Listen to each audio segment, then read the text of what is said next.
This is the video solution to an example problem in fluids using Pascal's principle.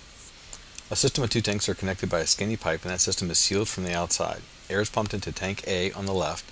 This increases the pressure at opening A. A hydraulic fluid is moving into tank B and presses up on the opening B. If a 2,550 kilogram car is to be lifted by the cylinder at opening B, then what pressure and force must be exerted at opening A? So opening A has a diameter of 3 centimeters, opening B has a diameter of 30 centimeters. Now if I break this down and try to organize it, I'll start by listing my givens, and I can see that I've got the diameter of A at 6 centimeters, that means the radius of A is 3, diameter of B is 60, radius of B is 30, and I've got the mass of the vehicle at 2,550 kilograms. Alright, so let's look at the problem, look for some clues. First, it says a skinny pipe, a system of two tanks connected by a skinny pipe, and it's sealed from the outside. So I've got an enclosed system. So I know that things with an enclosed system, Pascal's principle tends to work pretty well. And if I look at it, I can see I've got these two openings, area, and I've got the weight of the car, so there's a force. So Pascal's principle is going to help me to explain what's going on. In Pascal's principle, it's like mechanical advantage for fluids, so that makes sense. Small opening, large opening, I can use that idea of mechanical advantage for fluids.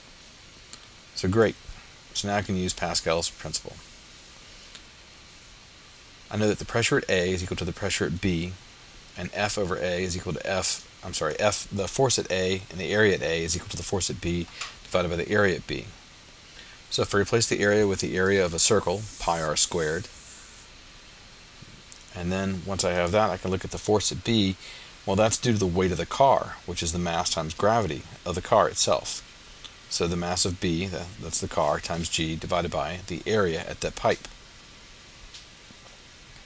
So now if I put in some numbers, I can see my setup, and the pi's are going to divide out.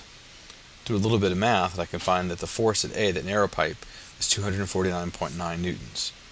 Or if I pay attention to the sig figs, it's going to give me 250 newtons.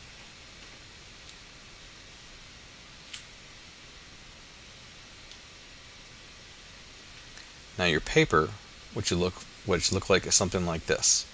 With the givens, a little bit of description about why you're using Pascal's principle, and an explanation of how Pascal's principle is involved, mathematical explanation that is.